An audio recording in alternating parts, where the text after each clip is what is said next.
Is a real estate analyst and CEO of the Babb Group. So I know it's not even noon yet here on the East Coast, but can we break out the champagne, Sam? Are we ready to go that far, or do we need a strong dose of reality when it comes to the housing market? I think we should take a very tempered view. We know that over the course of the last couple of years, the data have certainly given us indications of fits and starts in terms of improvements in the housing market, some increases in sales volume, some firming of prices.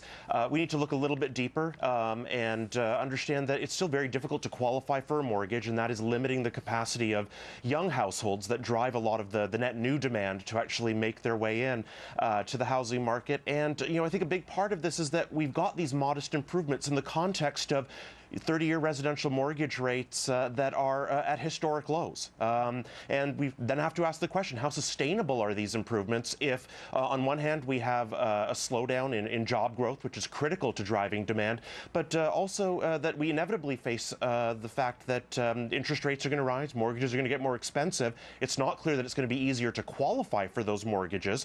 Okay. And collectively, that presents some challenges. It sounds, Sam, you're cautiously optimistic, potentially, on this. Wells Fargo economist Dani Babb said this: even with the overall economy slowing, the budding recovery in the housing market appears to be gradually gaining momentum. So can that actually happen, Dani, where the economy slows down but a housing recovery gains momentum?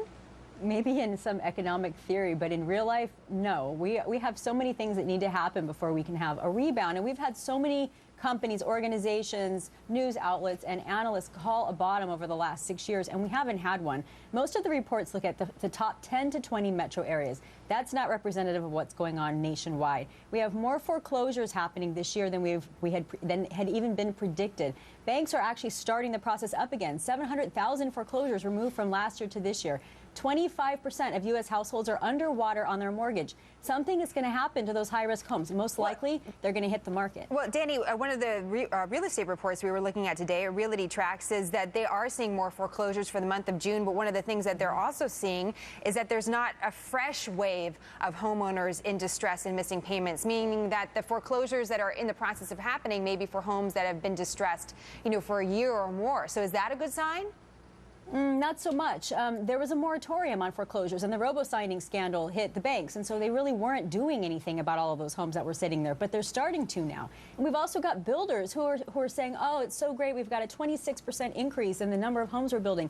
That is bad for the market. It brings up supply, it brings down prices, and all of these homeowners we're talking about that are underwater are going to be underwater even more, forcing them into foreclosure or short sale. If I can add one point to Dani's sort of pointing out that home building is up, digging beneath the surface, we also see that a lot of what's driving those increases is not single-family homes, it's multifamily rental apartments, and that again is a strong reflection of the fact that we have an unusually large number of people, a disproportionate number of new households that are renting, either because they're afraid of moving into the housing market or because they can't get those mortgages. Right, and that means rents go up at that. We'll just knock on wood when we say the housing bust is over and just hope for the best, I guess. But it was an interesting piece in the Wall Street Journal. Sam, Dani, thank you for your time today. Thanks. Thank you. So my yippee was too early? Well, it was maybe a soft, like a soft tentative whisper. yippee.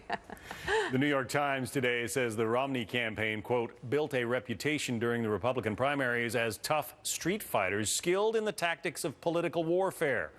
Well, now some analysts want to see a more aggressive Governor Romney on the trail. Is it time to take off the gloves? A fair and balanced look coming up. Plus, a new documentary about the United Nations raises serious questions about the UN's mission. We'll talk with the filmmaker after the break. Here's a preview. And today, the UN... Hello? No, nobody here. I'm not quite sure when I realized that the UN, that myth was just a total joke. Each year, we spend billions of dollars to fund the United Nations, expecting it to solve the world's problems. Does it? I was paid to do nothing.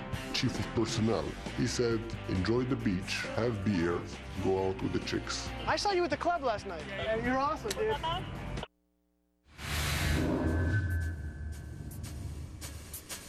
Get 6 free at Joseph A. Bank, the fashion savings company.